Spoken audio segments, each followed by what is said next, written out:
What the hell would he gain from that?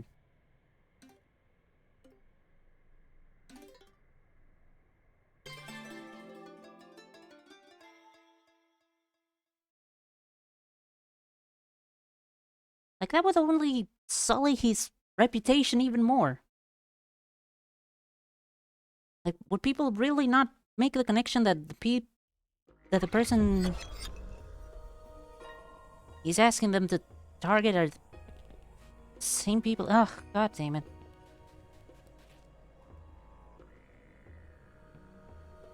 God, people are stupid sometimes. Okay, so this is a place I've been chipping away at, trying to actually reach the top. If I actually have to reach the top, I'm still not sure.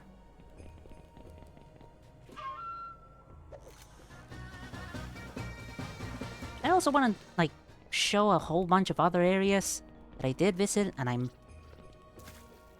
like, much more aware of how to traverse. So I can actually fully showcase the game. By a lot of popular people send fans to harass someone less popular when they reveal them to avoid getting hate by drawing out the person.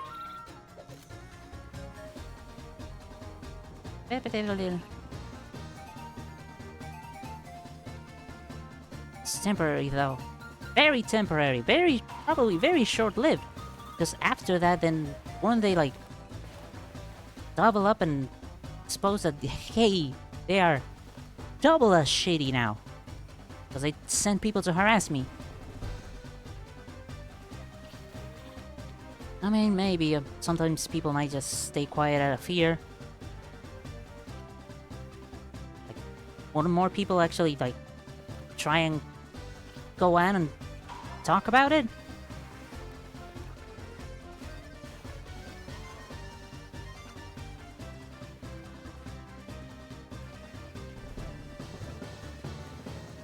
I completely forgotten where I've been through. God, I hate that thing. That thing scares me. That thing is gonna kill me someday. It's already killed me once before. Okay, it's trying to kill me again.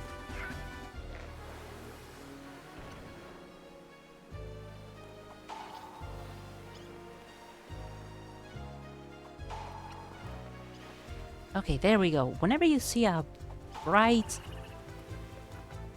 blue, light blue fog in the distance, it's a safe point.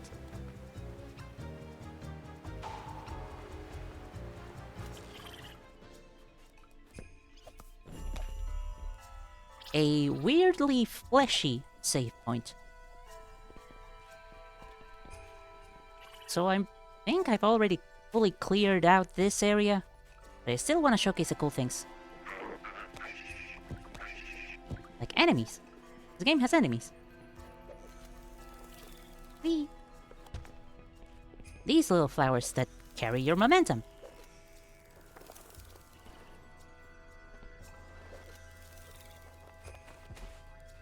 This is fucking fun.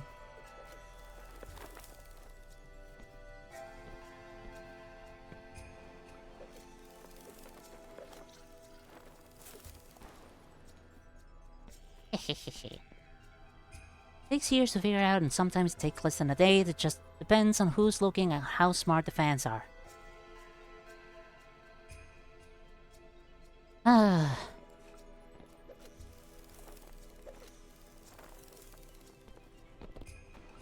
I mean, if somebody has a notoriety of being an awful person, then that's probably gonna raise some red flags, and people are gonna be smart about it. Wish we had huge lily pads in real life. God, that would be fantastic. God, that would be lovely. I've only seen lily pads like once before, because they're not like super common around Argentina. It was at the local botanical garden. A lovely place. Filled to the brim with cool plants and shit.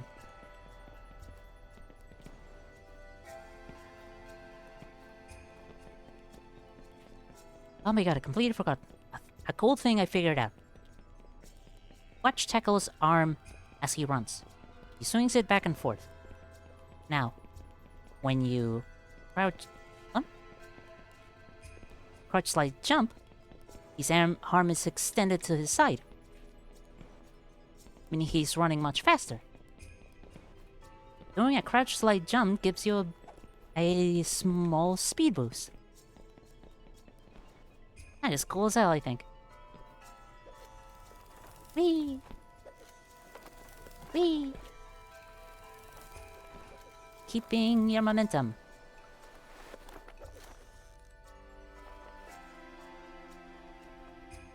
God, this game's cool. Sort of uncommon where I live.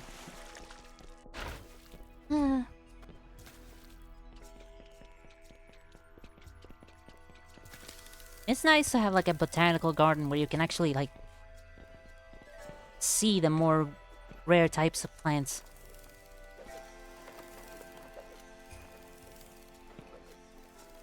Wish computer could play this game. I wish so too. This game is fucking fun. It's like it is surprising how hooked I am on this game. I really can't recommend it enough. So, again, thank you very much for recommending it to me.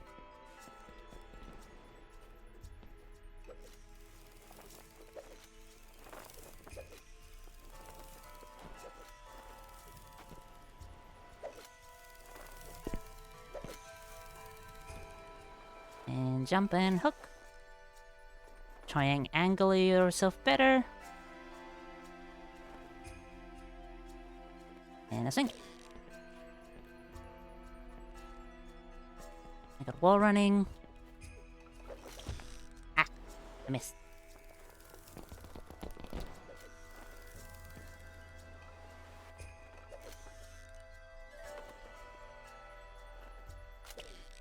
I really don't know if there's like any other solution than upgrading one's computer.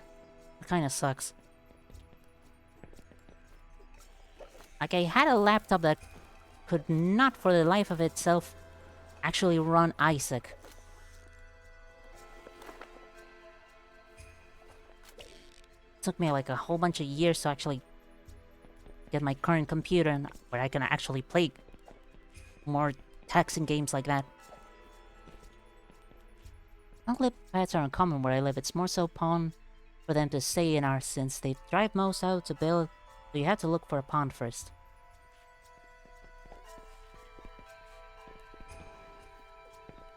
Even in the botanical garden, it's not on a pond, it's on a... It's on... It's like in a very wide fountain. So not even naturally occurring here. I mean, it's in the middle of the fucking city. Of course, lily pads aren't gonna appear in the middle of a city.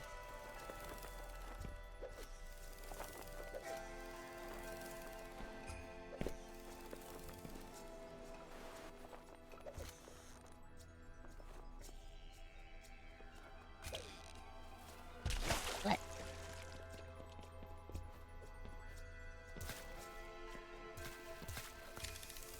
Living in a city definitely has that drawback. Not being able to see all that cool shit.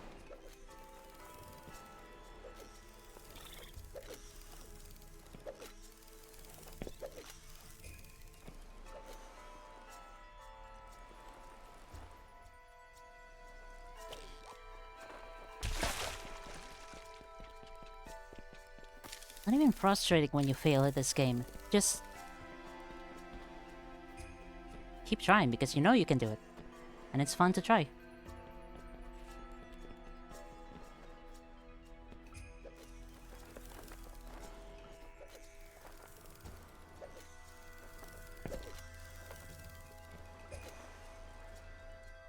Although I am guessing it'd be much better with a controller.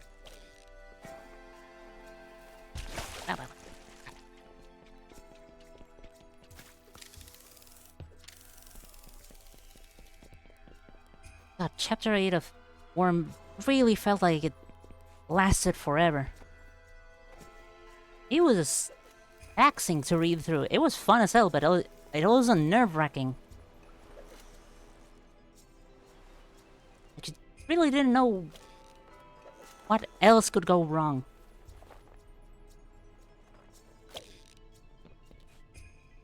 I think there was something collectible over there. I think you have to, like,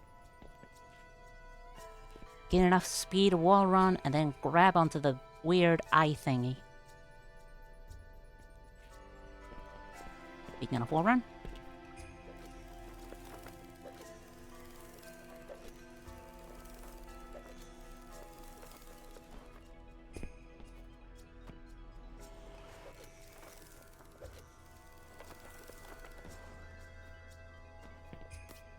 Now, the irony, the fucking irony that he would draw himself as a white knight in comics and then just harass the people.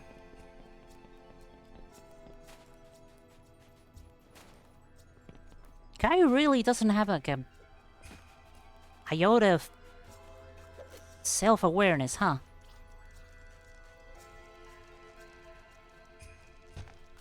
But open the door to let the little worm friends through.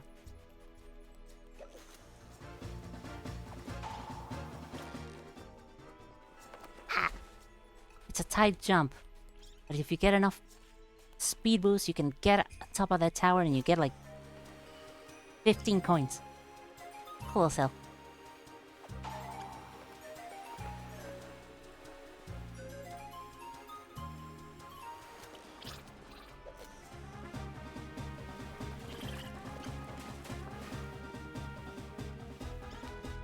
Nope, didn't mean to go that way. I'm surprised these guys can, like, still walk around on the slippery slopes. At least a little bit.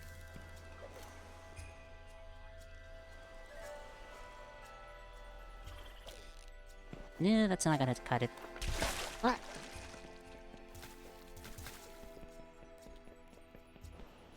I am missing 2 coins there. Oh, I am missing 2. Ow.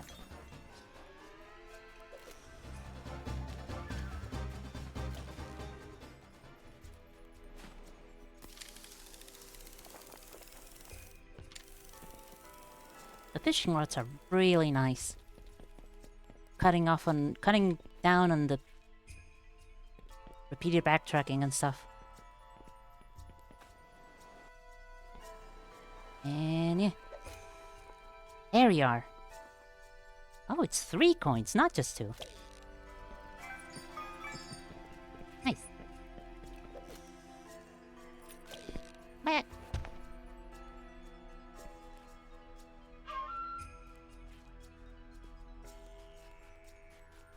The hell is the rip? Oh, there you are. Yep.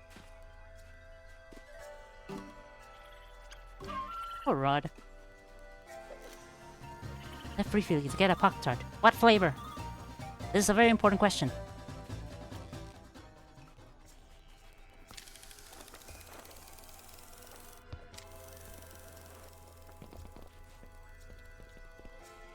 God, the feeling of speed in this game is so fun. Like, I have managed to reach, like, the furthest tower furthest away from the slide, but I have no idea how to get any further.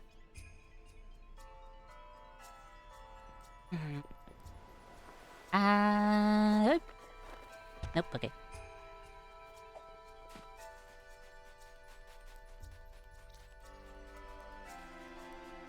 Going to before I left when I was young and they had more ponds. I'd see them every so often, like 1/3 a chance.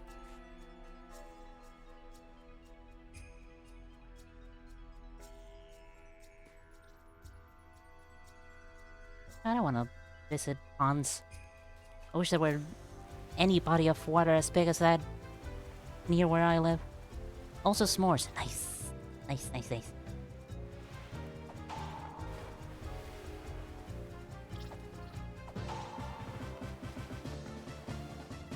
I also completely forgot what I was talking about before. No, wait, I remember. Worm.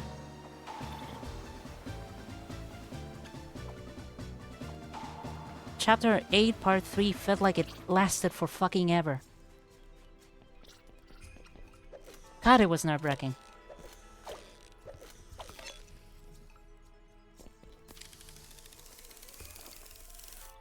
I'm just fucking glad Lisa's alive and she's not actually dead. And also I fucking hate Arms Master. He's a piece of shit. Whee! No wait. Not enough. Ugh, this is definitely not enough.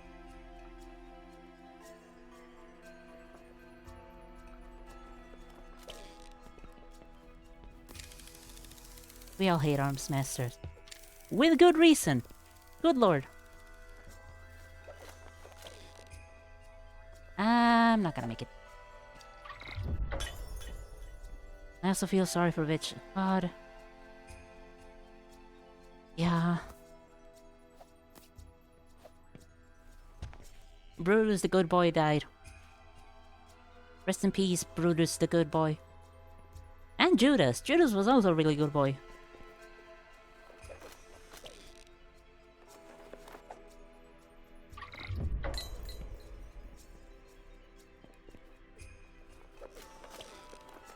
Okay, that was... Wow. That was much farther than I expected.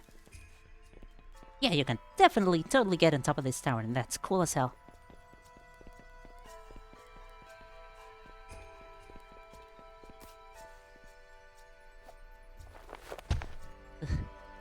I really can't face downwards when I'm falling. I really get too much vertigo. I have to look upwards so you don't get a vertigo of falling down a really long way.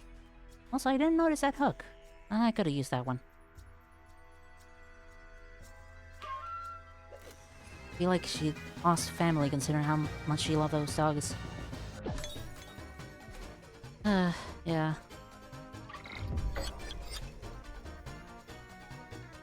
And the feeling afterwards of seeing how she didn't go and protect her dogs instead of trying to protect Taylor, only to find out that Taylor was...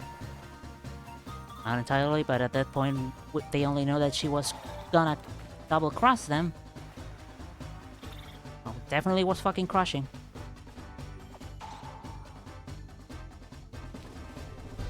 Don't hit a wall. Run around it.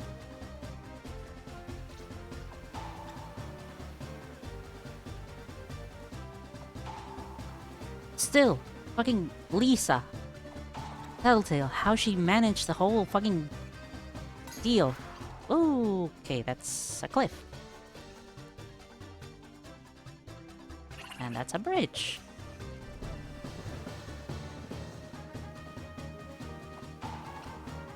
Also, I was super fucking relieved when all of the Undersiders had survived the Leviathan thing.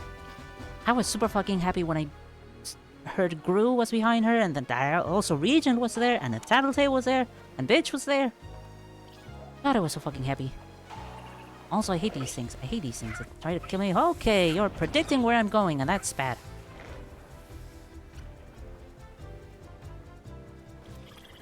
It's really touching that she marked their names on the memorial.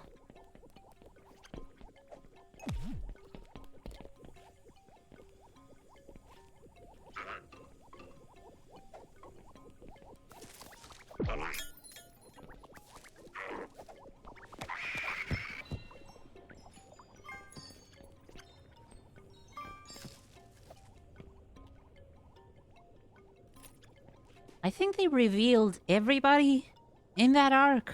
Kinda, maybe. I mean, the notifications on the armbands were pretty,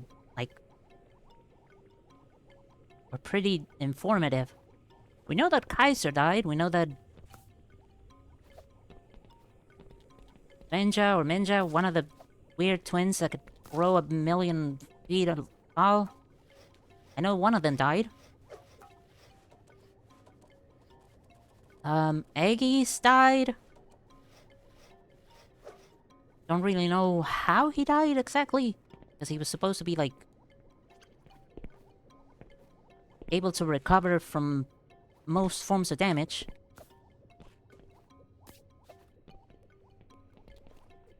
I know Gallant died.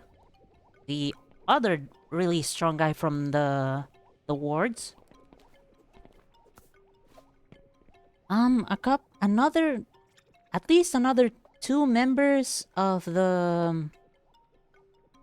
What are they? The family of superheroes that Glory Girl and Panacea are from.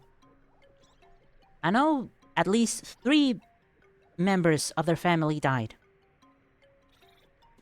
I know that. I don't remember which ones. Yeah, New Wave. There you go. 3 members of New Wave died. Don't really remember the names, but... they did die.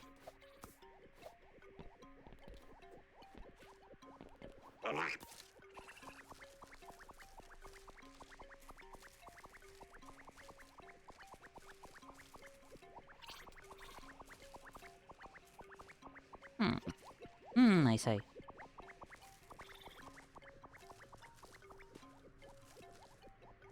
Ah.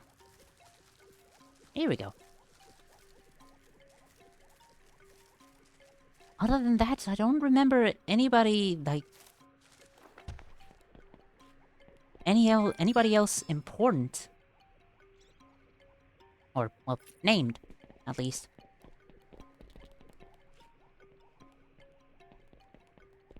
Now that Kaiser died, I do know that... I mean, I have read Chapter 9 and 10. I do know that the group divided into 2 parts. I don't remember the name of the group that followed... What the fuck is his name? Wolfbane? Something like that? The more aggressive guy, and... the ones that followed Purity... group is called the Pure, I think. I do know they disbanded into 2 groups. I don't know if having 2 separate white supremacist groups... Hook Wolf, there you go, it's... something Wolf. I forgot that it was Hooks because he... shucks. I forgot it was Hooks because he's also like weird barbed metal wires and stuff.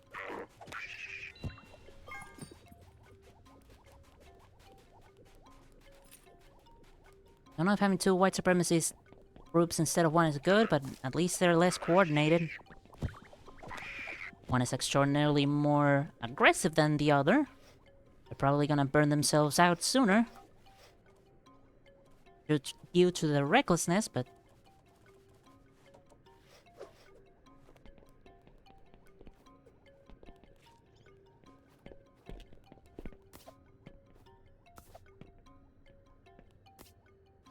not great. Not that good.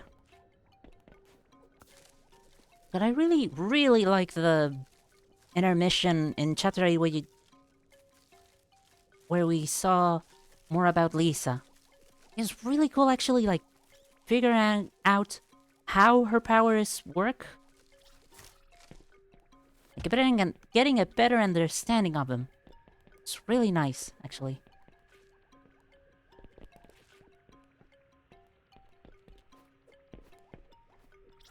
Nope, okay. Ah, piss.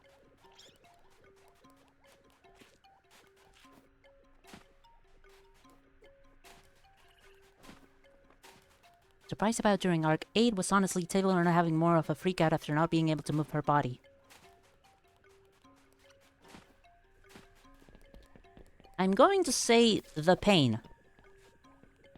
The pain of having a fractured spine and an unusable right arm was more distracting than the feeling of freaking out at possibly not being able to walk anymore. She was enough worried about it, but not at such high extents because being too worried was gonna make her feel more pain in her back and our right arm, so... she definitely dreaded it. She definitely dreaded it. Even in chapter Arc 10, she was like...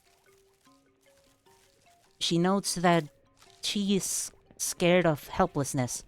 The helplessness of not being able to walk anymore.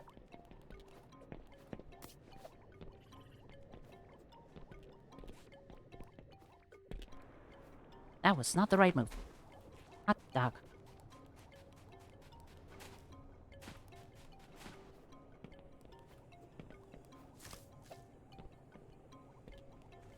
I'm still super fucking happy with how she... with everything she managed to do. I don't know why. Anytime I see that Taylor managed to come up with a new use for her abilities, I feel like really happy for her. We're seeing that she's growing. She's slowly mastering her powers, and she's also growing as a person. I don't know, I'm happy for Taylor. I'm proud of her. It's crazy to imagine a 16-year-old doing all this. Stab Leviathan in the air, Leviathan's ass would be... She shoved fucking Arms Master Halberd right up Leviathan's ass. I know Leviathan doesn't have an ass. But we don't have to mince words. She shoved it right up his ass. It was fucking hilarious. Ah, God. She can do things.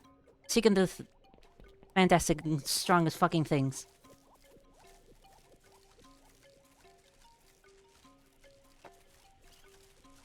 And also a sense of justice, being actually able to properly help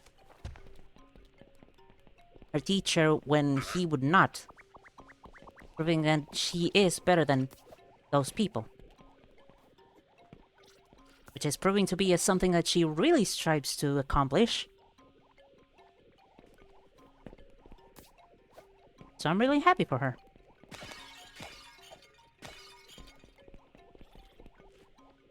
Strength of character. There we go, that's a proper phrase. Okay, more whirlwind. Flip. And jump. Can I make this jump? I can make this jump. And if I couldn't, I would just wall jump back. That's fine.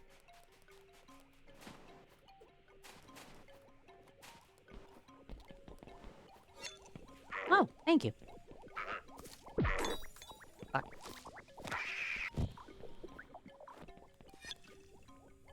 Shoot. Would have been a really great hero if Arm Master didn't screw her over and Shadow Stalker didn't exist. True and true, but also... if... I mean, if Shadow Master... Sorry, Shadow Master and Shadow Master and Arm Stalker. Yes. If Shadow Stalker didn't exist, then she wouldn't have triggered in the first place. It's kind of like the bad things that happened to her kind of shape who she is now, so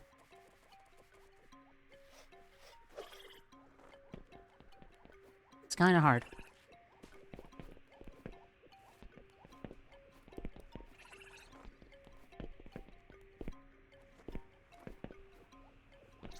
Okay, now I'm just messing around. Sophia can exist. I mean, Shadow Stalker. Would Sophia have done what she had done if she wasn't Shadow Stalker, though?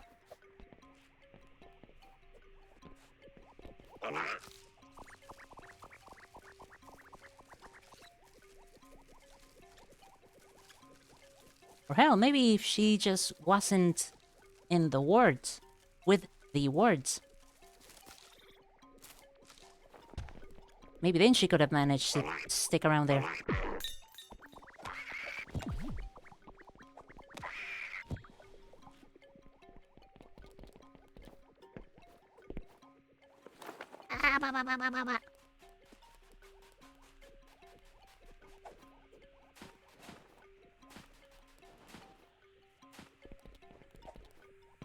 I mean, still, seeing as how she is, she would have probably gotten annoyed by all the fucking bureaucracy and weird, stupid rules from the Protectorate. I lost my hat! Oh, my hat. I'm sorry, I mistook you for something. I'm sorry. I would kiss you if I could. I'm just mad I lost my hat. How am I gonna catch fish without my hat?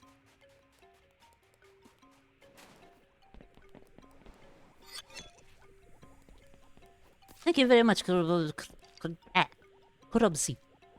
Thank you very much. This really is a fun as hell game. Possibility we can never know now. No pet button, sadly. Something that will have to be thought of on the full release of The Big Catch. Wow, why did it take me that long to formulate a sentence?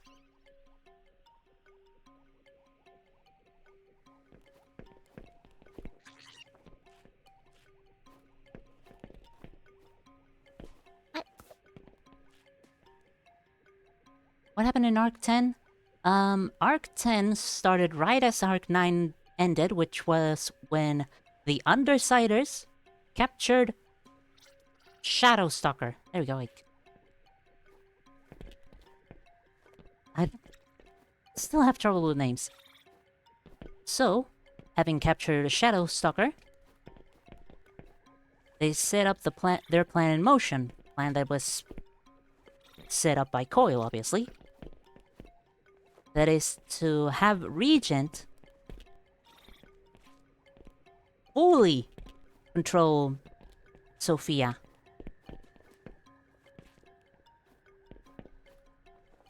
Like, the full body. We actually learned that Alec can do that. It was fucking creepy, but he can do that. So then they staged a scenario where Shadowstalker would stop the whole group of the Undertakers. Undertakers? The Undersiders. And be like, yeah, I did this, now can you just send them over to the fucking HQ so they can prosecute them or whatever the fuck? That it was actually Regent all along. They hadn't been incapacitated at all, and then they stormed the PRT headquarters. And shit quickly went south. Because it always does for the Undersiders. It's never a clean operation. There's always something new they have to worry about.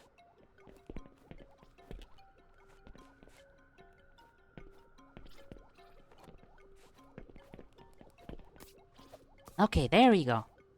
That's much better.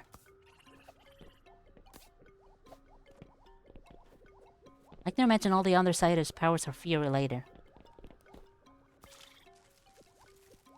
Insects, darkness, loss of control, wild dogs,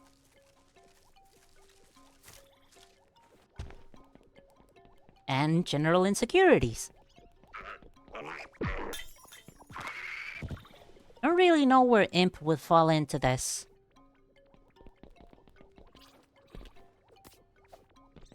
Because Imp is also here. We are introduced to Imp, aka Aisha. Aisha.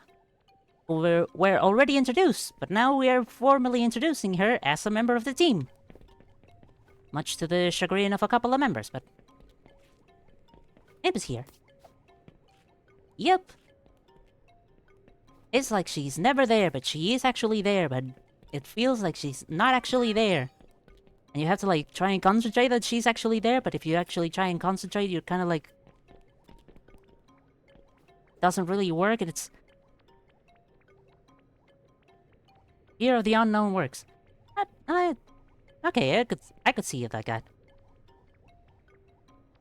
Oh god, what am I getting myself into in this fucking place?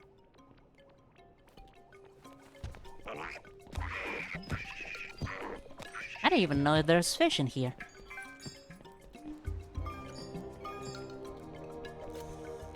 I mean, the fear of being struck by something out of nowhere is something, right? Like invisibility, but as soon as they go invisible, you forget they exist. Like, is it actually invisibility? I don't think it's actually invisibility, it's just that people forget you're there, and they don't actually notice you. It's pseudo-invisibility. There is a fish here. You son of a bitch.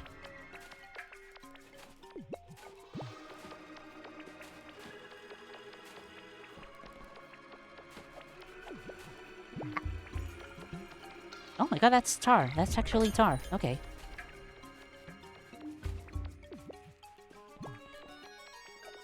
Oh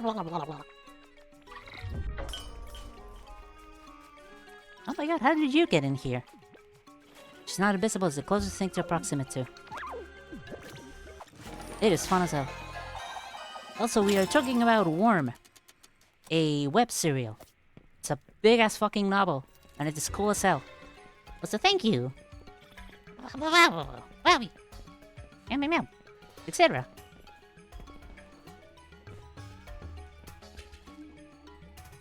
Hold on, I lost my train of thought.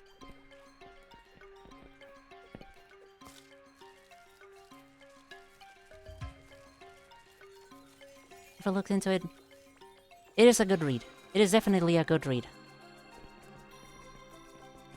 It's a heavy read. You'll have to say that. But if you can stomach all those heavy subjects, a very, very good read. How the hell am I gonna get up there?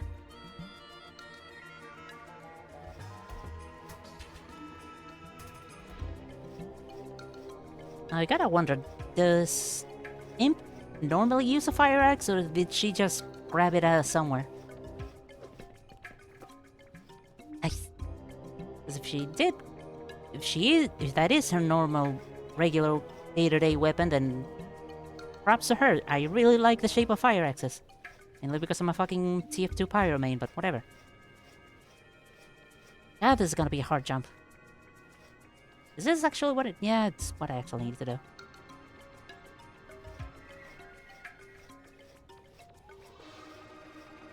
Should just grab the thing. Shucks.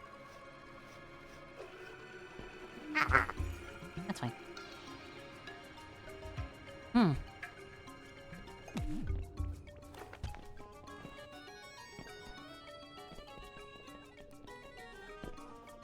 mean, her, quote, invisibility, unquote, definitely lets her just grab whatever the hell she can to use as a weapon, so... That's also neat. That's also a good thing to think about. There is a fishing rod on that side, but there is... Is there... way up there? Or... Nope, no way to this... the other side of the column. Oh.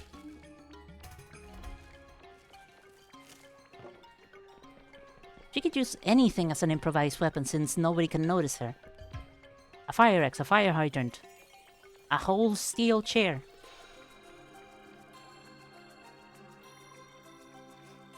Someone's holstered gun? Question mark? Imagine having a conversation and accidentally forgetting to be seen. Oh my god, you would be like, have I been talking to myself? Have I not been talking to myself? No, I... Oh my god, I might have actually just been talking to myself. I have multiple voices in my head.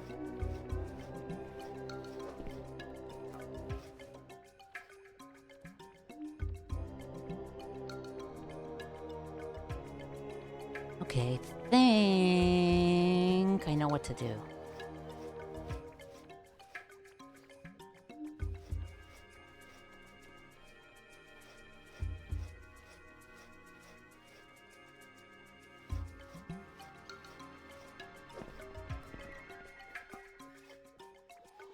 Oh, Nelly. Okay. It's a wall run to wall run. That's a weird fucking movement.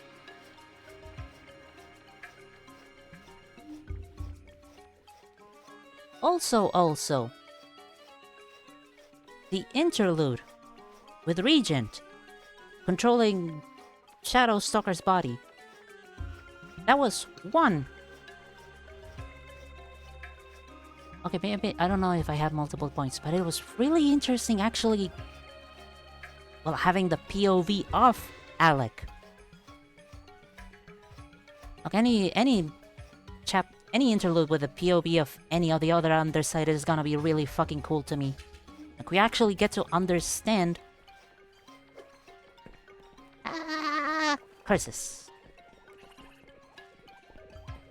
We actually get to understand how the other guys in the team operate. I am dead. Very, very dark individual.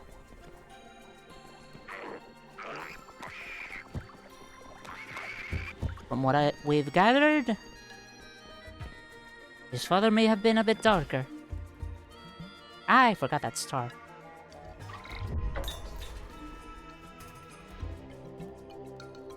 Is it tar or quicksand? It's way too dark to just be quicksand. Maybe it's both? It's nasty, it's what it is.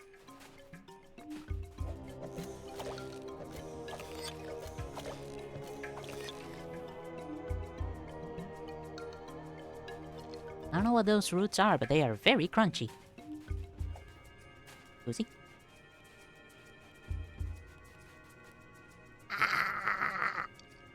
It's just from his first couple of appearances.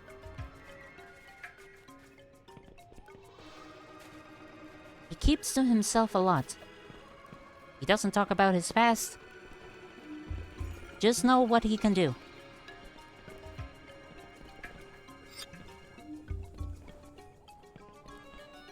Like, the first hint we ever get about anything about him is when they actually meet Coil in the limousine and he starts talking about what he can do to convince the others to actually join him and yada yada yada. Like, that's the first clue we get that there is something with a capital S behind Alec.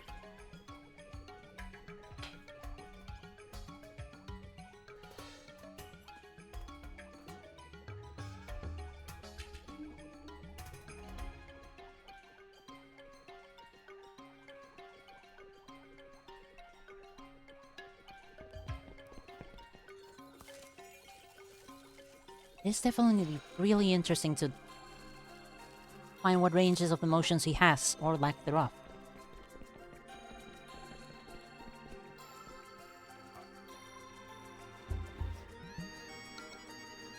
Also be very scary being under his influence. Under his full influence, yeah.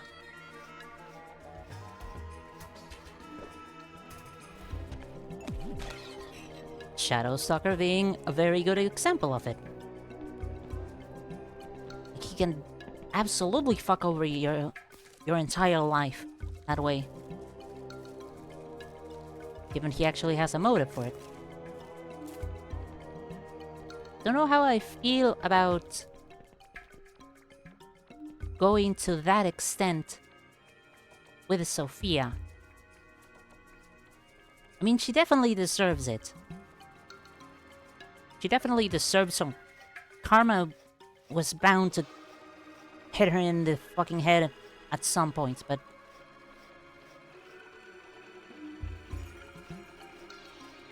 Damn, Alec get really morbid at the end.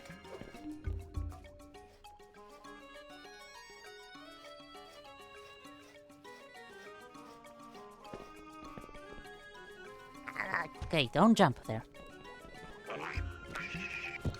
Oh, yeah, you can actually kill them with a crouch slide.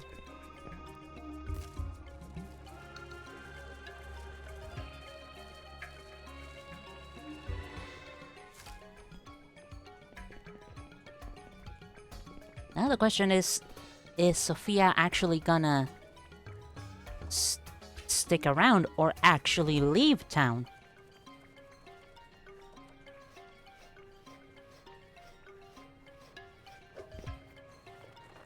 What? She seems like a very stubborn type. I don't know if all of Alec's influencing is gonna be enough or not. You leave in like 5 minutes. No worries. It is always a pleasure having you around. But also, Jesus Christ, Worm. Worm is one hell of a story. But... Alright, this is definitely something I'm gonna have to, like, pick back up at my own pace. I'd leave in 5 minutes. If you were Sophia. Ah, okay.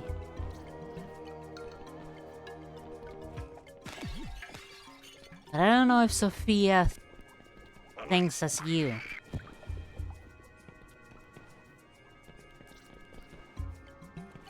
Like, she was inches away from actually hurting Vista.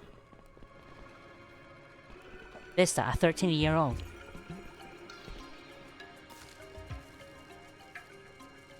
Also, Vista, the 13-year-old.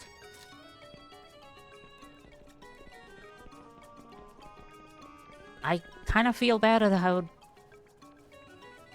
the type of worldview she currently has, but at the same time, I understand she is being realistic. Oh my god, don't press jump twice.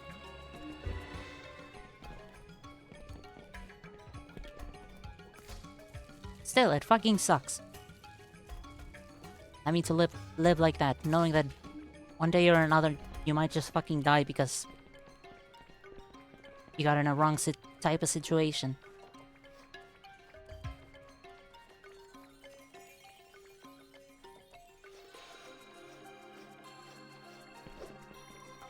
You only have to press it once. You're not gonna jump right away. Tackle is just waiting for the optimal time to actually let go. You don't let go immediately as you press the spacebar, otherwise you would just swing and fly backwards, not the way you're intending to go. Like, press. There was a delay there. And I completely forgot I don't have to jump this at the second wall. Fine. It's like really, really well thought moving mechanics.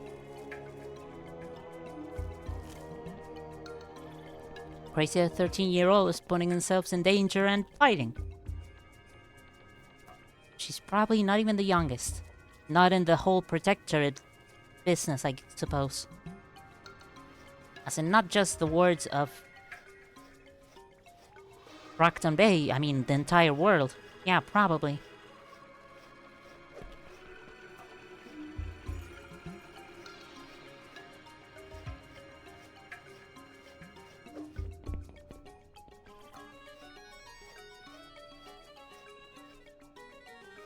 I'm still not entirely sure how to get to this one. Or how the hell am I gonna get to the next one? Jesus. Oh, Tackle, what have you gotten yourself into?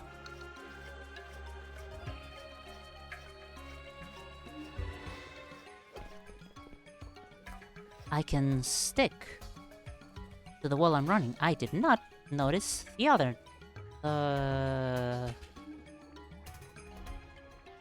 Wall jump? Maybe? Because I think I'm way too parallel to the wall to do a wall run.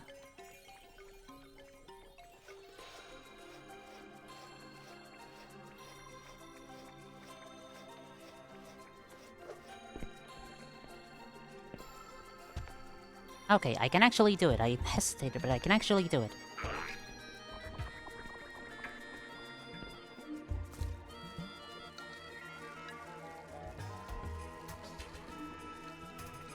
I think you learned this from outside info, but usually young capes are more likely to get powers than older ones. Most, yeah. Or at least I know that the younger you are, the stronger your power is.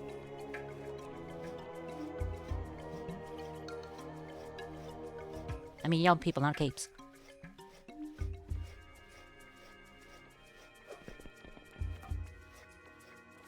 Didn't know about the ratio between young and old people.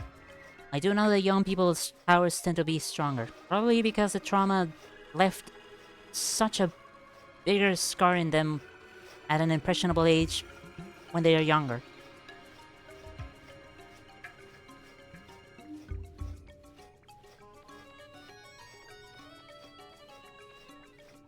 Sorry, I got hypnotized by the sound of swishing hands on the pole.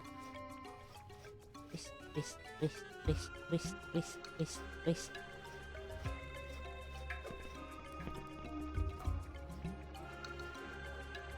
Like a wall run, you can run along the wall a bit, even if it bends. That's nuts.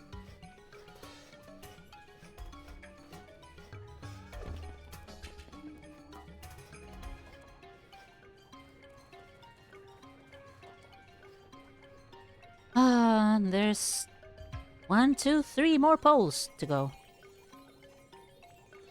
Because really just 3? How the hell am I gonna get between the second and last one? You'd think the wards would easily beat the Undersiders considering how powerful they are.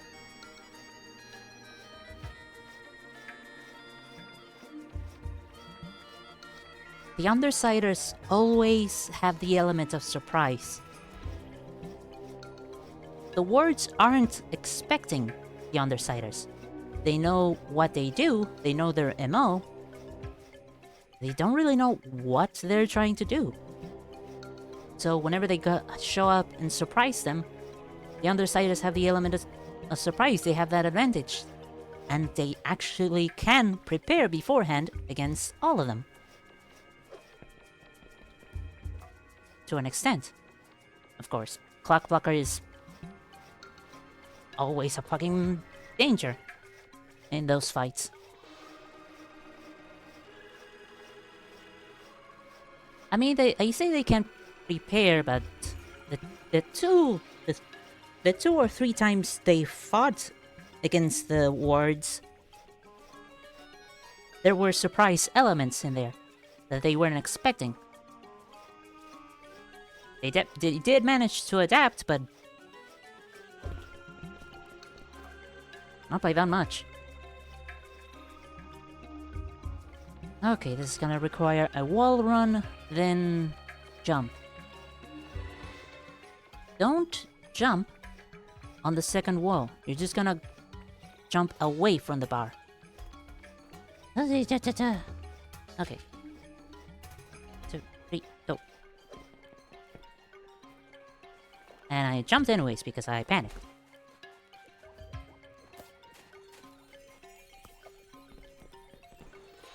See, that's the thing with me and platformers. I'm a panicky motherfucker.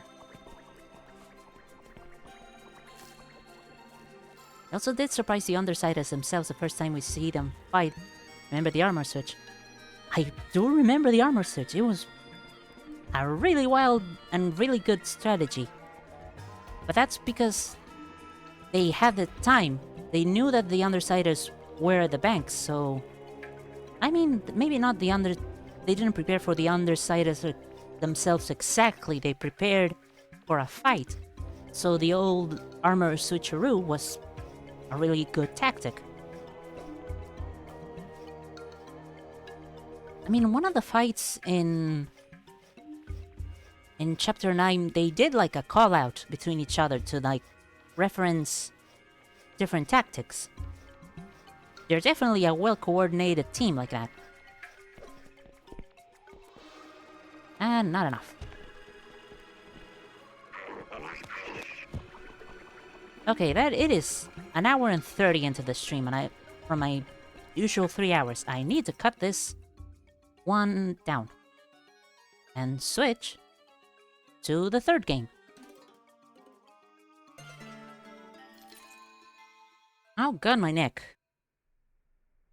Ugh, my neck tends to cramp anytime I like take a short nap or a rest in a couch. Really not good. I don't know why I keep doing that. Okay, edit stream info from the big catch, TACKLEBOX 2. Grapple dogs, cosmic canines. Good.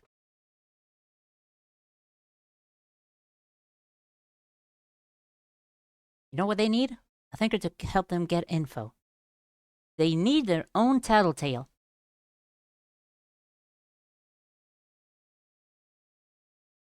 But how do you get another tattletale? Tattletale is one of a kind.